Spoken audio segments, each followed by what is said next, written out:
Well, hello, welcome back to the channel. I am having the absolute honor and privilege of talking to a young woman in recovery today from Washington, D.C. I caught her on a live interview last year when she was celebrating 1 year of sobriety. And wow, she's awesome. I knew she was somebody that I wanted to know. I've been following her for a while, and it took me a little while to ask her. I don't know why. I don't know. I was in awe, I guess. She's got quite a story.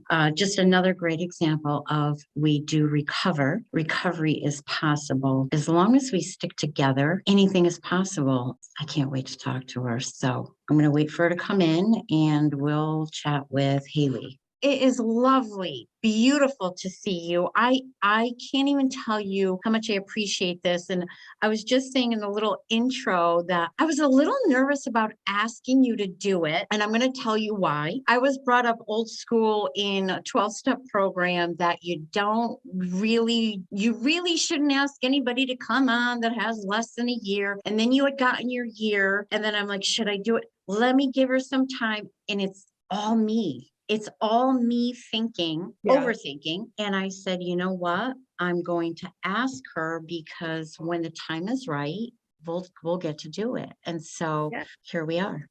Here we Welcome. are. I'm so glad. Thank you. I would just love for you to share some of your experience and your strength and your hope because I think you have an amazing story to tell. And I know that I could help somebody. So welcome to Laura's World, Hayley. Thank you so much for having me, first of all. And when I get into my story, I used to just start from the beginning, but now I start with the fact that like becoming aware that I was an alcoholic and coming into the program of Alcoholics Anonymous was the greatest thing that ever happened to me. Like it has been the best gift to discover that there was nothing wrong with me. I wasn't broken. I wasn't like wired wrong. I was just wired differently. I honestly believe that I was born an alcoholic. I was born with addictive tendencies and behaviors. And I always thought like I would literally stop and just watch other kids when I was younger. And I would like study them and just try to figure out what it was they were doing that I couldn't do. I couldn't figure Oh, out I how to, relate. and that's that not the scary part, but that's the crazy part is that I was so aware. Like it's not like I was this little sociopath running around and I didn't know there was something wrong with me. Like I thought I was fun. No, I was so in tune with the fact that like I wasn't normal and I had no idea why. And at 5 years old, I was stealing, I was lying, I was manipulating. My mom could see me do something. She could see me cut the couch with a pair of scissors and I would lie right to her face and tell her that I didn't do it. Like I just had no concept of any consequences. My mom said she would wash my mouth out with soap to like punish me for using terrible language and that I would just like lick my lips and like say more. Like I just literally did not care. I did not think anything applied to me. I thought that like if I couldn't figure out how the hell to be normal and I knew I wasn't normal, I was going to live life on my terms. And that's how I lived my entire life. I mean, like when I came out of the womb, I feel like that kind of set the tone for how I always felt, which was different and a mistake and not wanted. My mom was 15 when she had me. My birth mother, that is, I was adopted at 6 months. And I feel like, I don't have any issue with that now. But when I was younger in the 90s and like the late 80s, early 90s, no other family where I lived was like us. My mom is Norwegian. She's 5'2", blonde hair and blue eyes. I am almost 6 feet tall and I don't have blonde hair and blue eyes. Like we would go out and people would separate our stuff. We'd get like candy in the aisle, in the checkout aisle, and the cashier would take it upon herself to separate our shit. Like our mom sitting right in front of us and we were just two random Black girls that were there buying candy, and my mom would be like, no, like these are my girls, they're with me. And it's just like little things like that happened to my sister as well, but she did not internalize that as something to be angry and resentful and hurt about. I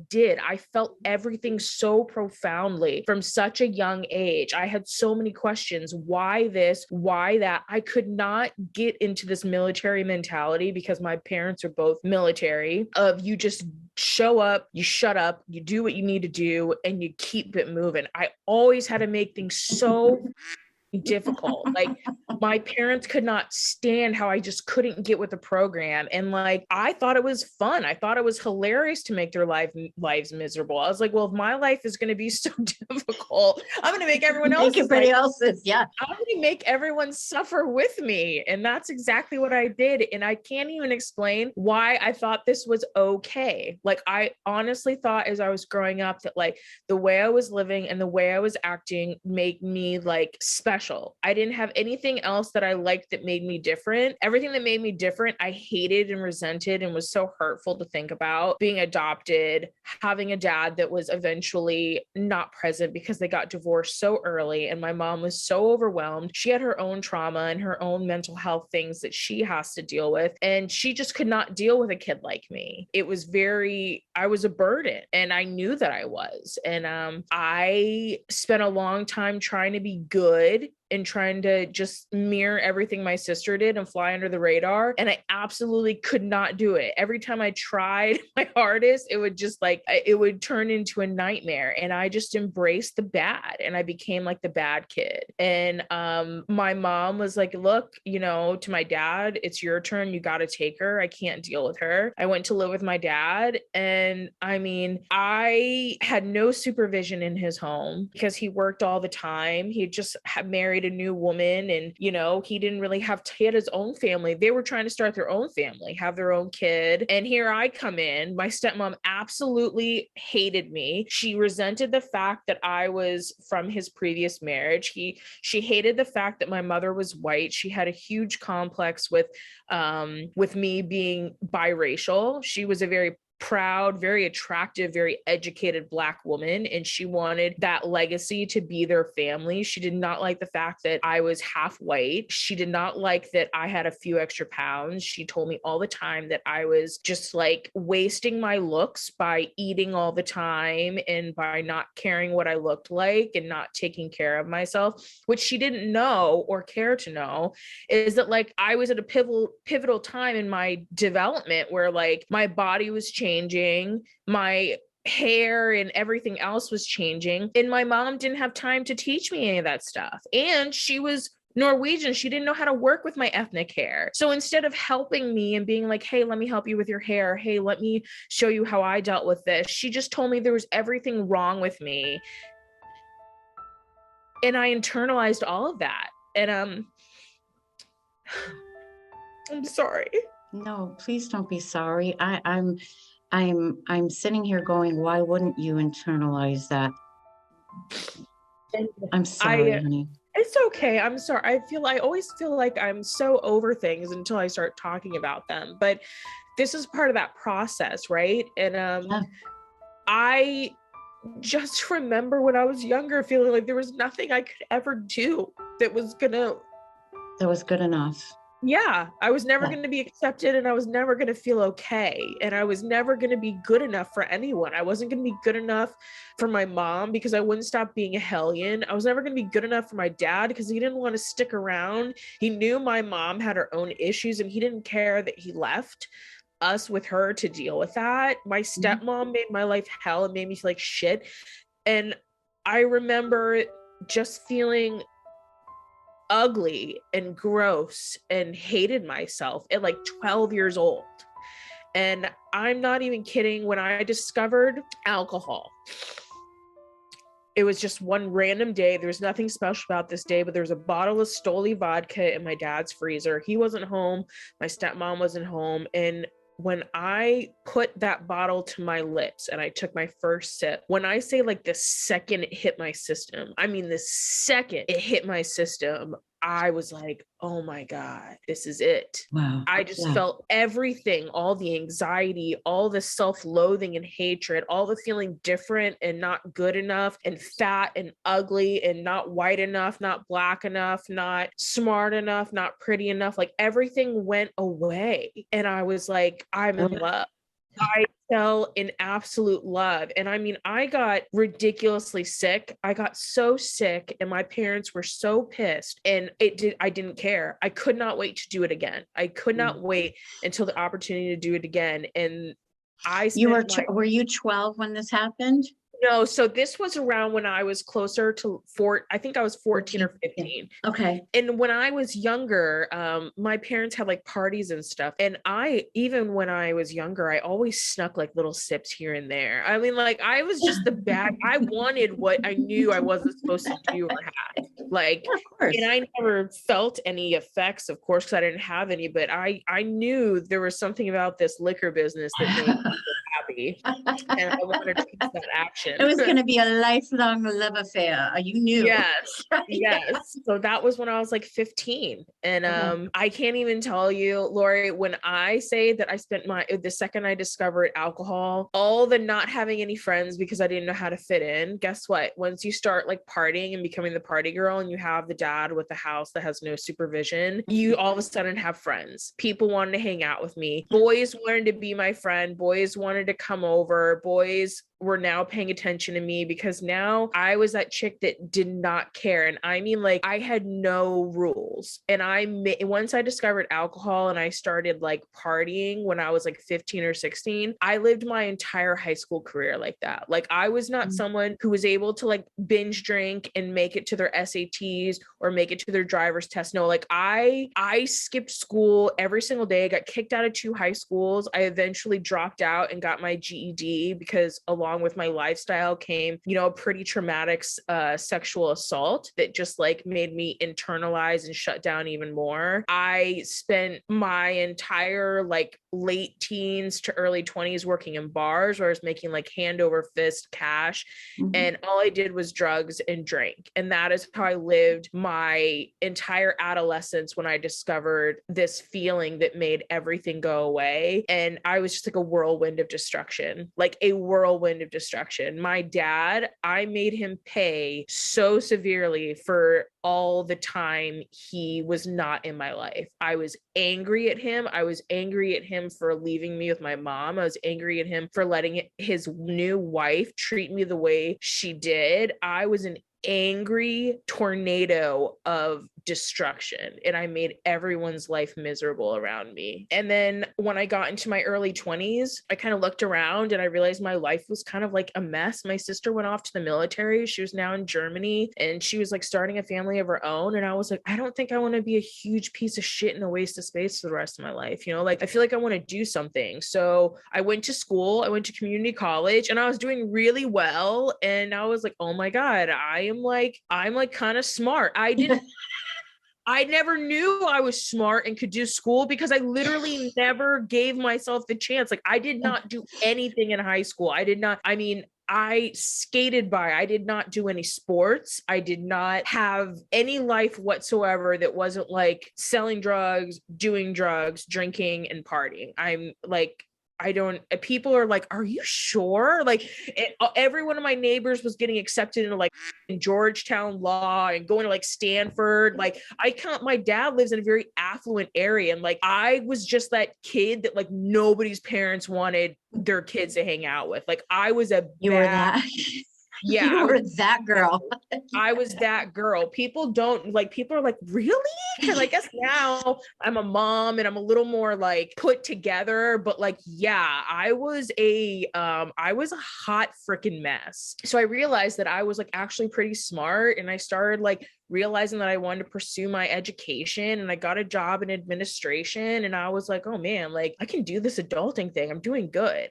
And I met my son's father and I guess I was just like a prime candidate when I finally decided that I wanted to I was like, okay, I want a relationship. I want to be like a family person. I want to have like a family and have kids and do it way better than my parents did. All that bullshit we tell ourselves, like, I'm going to do it so much better. And like, I'm going to show them how you're supposed to raise kids. I'm never going to make my kid feel like they made me feel, And I met him, and he was a very psychologically and emotionally abusive person. And he also had his own problems with substances. He was like in and out of incarceration. And I had a child with him. I got pregnant. We had a child, and I had like this like job in administration. I was the executive assistant by this time. I had worked my way because I have a good work ethic. I mean, like, apparently when I buckle down and actually do what the I'm supposed to do, I like excel very well. And What? who Really? knew? And I mean, like, I was doing well, but all those character defects and like all those insecurities and all those things that like always lived inside of me were still very much there. And I became like, I had no identity my entire life other than being like the screw up, the bad kid, and the party girl. Like, now my identity was like being this guy's girlfriend and like doing whatever it took to make our family work, because I didn't want my kid to like go through what I went through and all the bullshit lies I told myself, right? That it made excuses for like sticking around. And it was just a really ugly situation. And we ended up splitting up like shortly after my son was born. He was 7 months old. I got diagnosed with stage 2 lymphoma 11 days after I had my son. I had a very uneventful pregnancy, but my delivery was very traumatic. I had a postpartum hemorrhage. Yeah, I almost bled out bringing my kid into the world. You know, they had to put me under for an emergency hysterectomy at 28. And I just remember like looking at my son, you know, right after I had him and thinking that I was never going to hold him again. Because I could feel myself like slipping away. Like, they flooded the room with nurses and kicked my family out. I was just hemorrhaging and bleeding everywhere. And I just remember like seeing this perfect little thing in the corner of the delivery room while everyone's just staring. My whole family's just like, all the blood's draining from them because they're just like, what the is happening to Hayley? What's going on? And I just remember like looking at this tiny, perfect little human that I made. And I was like okay with leaving, knowing that I got to see him. And I tell that like super terrible part of my story because right after I had him, 11 days after I had him, I was diagnosed with lymphoma. And I had to undergo 6 months of chemotherapy when he was a month old. And again, it was just like, I was just like a big ass kid dealing with all these things. I had no idea how to cope or deal with any of these things. I just did the one thing my parents always tried to teach me to do, which was grow the fuck up, handle it, and get past it. And that's what I did. And I just remember like towards the end of my drinking career, before I got sober, when I was still looking in the mirror, because I had stopped looking in the mirror, but when I was still looking at myself in the mirror, just like, what the hell are you doing? Like, you got a chance to be here. You got a chance to raise your kid, and he's perfect, and you're good at this. This is like the one thing that you were good at. You fucked up everything else in your life, but you're like a good mom and you have a great kid. Like, why are you choosing to kill yourself slowly? I mean, because I didn't understand powerlessness at this point. I just thought that I was the same fuck up that I always was, and I was just like choosing to do this and lose everything and put my family through everything I was putting them through. And I got through that. I came out on the other side of lymphoma. I went into remission, and then my son's father was kind of pulling away at that point. And I said, you know, I get it. I was sick for a while. We had to move back into my dad's place because he had to help with my kid. And like, you know, we just went through a lot. Now that I'm in remission, we're going to be fine. And then, you know, a day after Mother's Day, my best friend texted me and said she had been sleeping with my son's father for 1.5 years and that she was pregnant and that she was sorry. And I was just like, oh my God. Like, and that was just like my world shattering. Literally the one thing that I thought was getting me through the worst time of my life, being sick, was just like ripped out from underneath me. I completely spun out of control and I did not know what to do. And there was nothing to do. I just had to pick up the pieces. And that's what I did. I honestly believe that like when I had my kid, I was finally able to do what I was never able to do before, which is to like show up, shut up, and get it done. And that's what I did. I did that for so long that when drinking just to like loosen up and go out with friends, and drinking a few drinks when I went out, somehow because I'd pushed things down for so long my entire life, there was nowhere to push those things anymore. And I had no coping skills to deal with anything. And I don't even know where that invisible line was that got blurred between it being a recreational thing and then it becoming a necessity. Because by the time that I left for rehab in August 2020, I was a maintenance drinker. I had to have it in my system. I had to have it first thing in the morning, if not in the middle of the night, just to be able to like stop shaking and go to sleep. It's just so crazy. Like I have no idea when and how that happened. I know that everything started over for me and my son again. I was a good mom. I bought a new SUV. We got a nice place. I was doing really well in my job. It was a demanding job, but I was handling the business. I didn't miss a practice. I didn't miss a game. I was doing everything. And that was my rationale. I was like, look at all the shit I'm doing. I'm fine. I don't have a problem. Yeah, I don't have a problem. Yeah. I'm getting I don't have a problem. What was the point that you got to when you were like, that's it, I'm done. I surrender. I surrender because this is just too much. I think that when that point happened when I was starting to lose my cool at work, when people were just talking to me like normal, everyday office stuff. And I was taking everything super personal and I was having meltdowns at work. And I was like, okay, this is not like me. I've always been very professional. This is getting crazy. When I tried to stop on my own, because I tried to stop several times, like I just need to cool out. I just need to stop drinking for a little bit and it'll be fine. I couldn't do it.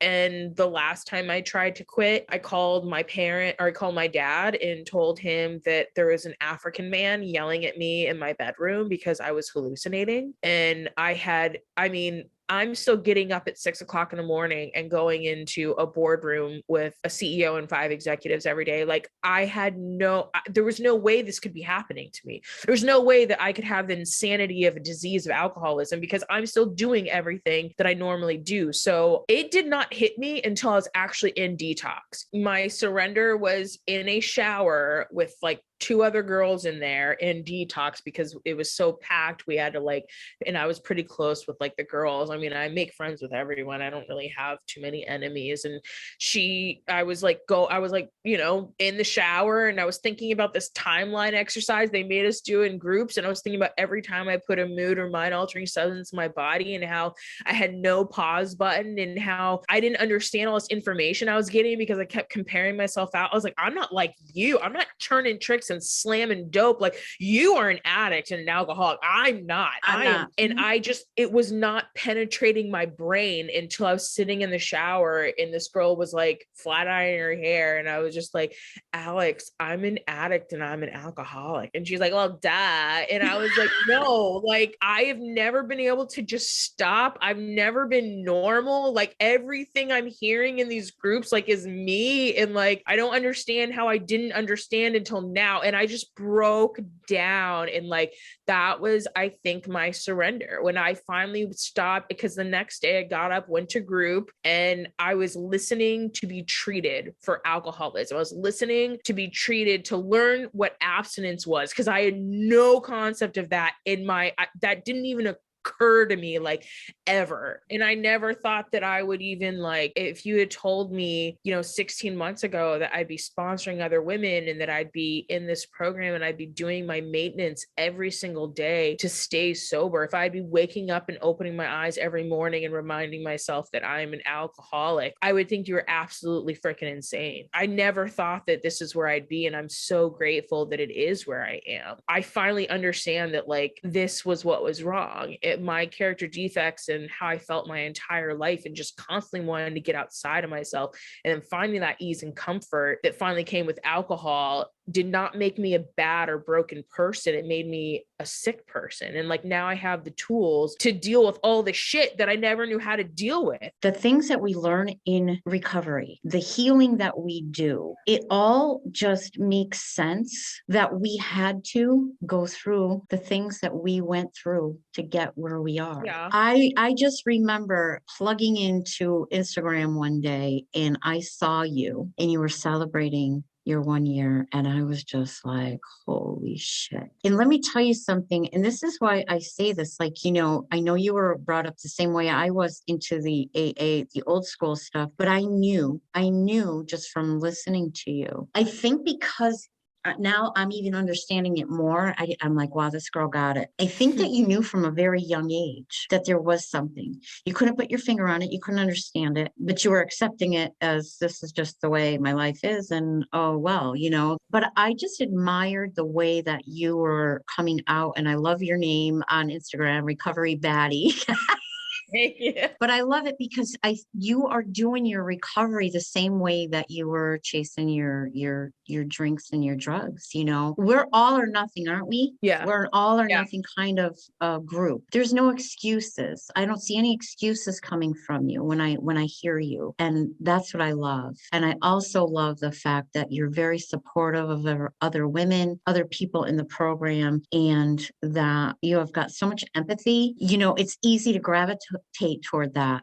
People want what you have, girl. I know I do. I do. I just adore you. I watch out for you all the time. I'm always looking to see what you're doing. I smile. I love seeing your posts because they're so open, honest, raw. You're so authentic. Thank you. Oh, But man. what do you do in your recovery that helps you? Because everybody does it different and there's no set one way. And we all recover differently. Yeah. What do you do today that you were not doing a year and a half ago? I do. I'm very I love my old school AA. Like I love my step study. I love my big book. I love my 12 and 12 meetings. I love speaker meetings. Literally every morning I have my own ritual too. I read the daily reflection, the prayer for the day, the meditation for the day. I also wake up and I pray and thank, my higher power, who I choose to call God, for waking me up another day sober and in recovery, and just help me keep carrying this message and help the next one. And I also pray for the people that have hurt me. Like you were saying, I'm in the practice of praying for my son's father, because I still get very angry and very hurt about things, because it's easy to forget that he doesn't have the tools like I do, right? Like it's easy for me to be like, he is so awful, but it's because we were both sick in our own ways and he doesn't have these tools, but he still has this profound effect on me as a co-parent, where I pray that he gets everything he wants and more, because that is what will benefit our son. And he is the only thing. I love that. Reaching out to other people in recovery. Like I cannot do this thing alone. I have some normie friends, but literally I don't really have to remind myself to reach out to 3 women in the program every day, because literally everyone that I surround myself with is also in recovery. And so it just comes it's all around me, which is fantastic, because my first thought is always wrong, still is always wrong. And having these conversations and bouncing things off other women and just being able to be completely authentic and genuine and scared and tell someone my fears, even though they're irrational. It's just my mind that wants to isolate me or make me feel superior to someone else, whatever it is. There's another person that completely understands what I'm talking about without me sounding like I'm bat crazy, right? And that is what I do in my recovery today, is I make sure that I am in constant contact with my network, because I cannot do this alone. And the second that I think I can is when I'm in trouble. And I know this because I have slipped on doing the things that I'm supposed to do day to day. And my disease is very good at trying to convince me that I was overreacting. I'm not really an alcoholic. I just had a rough few years.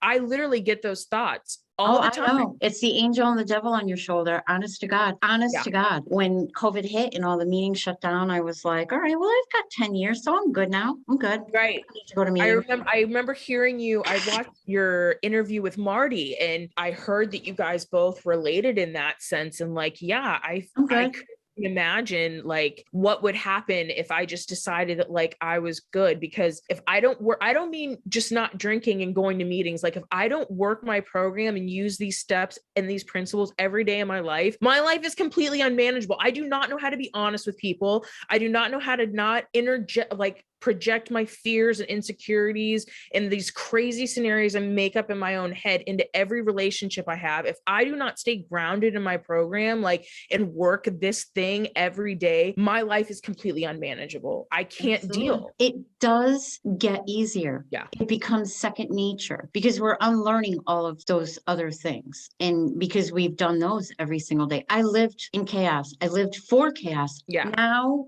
the script has switched and now I have moments of chaos, but I know what that little bitch is now. Yeah. And I could just take a person, place, or thing out of the scenario, and I just don't want to live like that anymore. I don't think that I'm better than anybody else. I don't think that I am doing a better program than anybody else. I have to remember, just for me, what feels good and what doesn't feel good anymore. And if I feel like it's going to affect my serenity and my sobriety, I'm sorry. I can't be a part of it. I just can't be a part of it anymore. Some days I'm still just like brushing my teeth or making an omelet, and I'm like, no, I'm a normal person. We're normies now. Isn't it great? Yeah. I like to be a normie. Yeah, like this is okay. I can This feel is okay. Yes. This is okay. Not having my stomach in a knot, not having my mind go like a hamster on a wheel. Oh, just God, the anxiety, yeah. breathe, and it's all going to be okay. And we know it. We know it. And I love it. And I love this recovery community that I found. I'm so glad I stumbled across your page. You're awesome. I just love everything that you stand for. I love everything about you. I think it's just the truth. You're so authentic. When I started this thing last year, I didn't know what the recovery world was on Instagram. I really didn't. And I was pleasantly surprised. My mind was blown. And the more I connect with people, the more I feel I get like a shot of adrenaline. I'm super jazzed up about my sobriety again, like I never was before. It's not work anymore. It's just a way of living for me. It comes a little bit easier with time, obviously, and I'm just having a blast. And I love, love, love seeing people come in that are scared and don't know what to do, but they show up and they keep coming. I am so glad that you showed up and that you kept coming. And I'm so glad that I met you, and I want to wish you nothing but continued sobriety. You have my number, darling. If you ever need anything, call me. You need to bounce anything off me, let's do it. I appreciate you so much. Thank you, Lori. That means so much. I love you, girl. I love you too. I love you too. I'm so glad we connected, and I am positive. This will reach someone that is struggling, new, has a few years, has 20 years. It's gonna help somebody, girlfriend. You just keep shining that beautiful light out there. Keep doing what you're doing because it's working, and recovery looks beautiful on you. I love you. I love you. Okay. Yeah. Bye. I'll talk soon.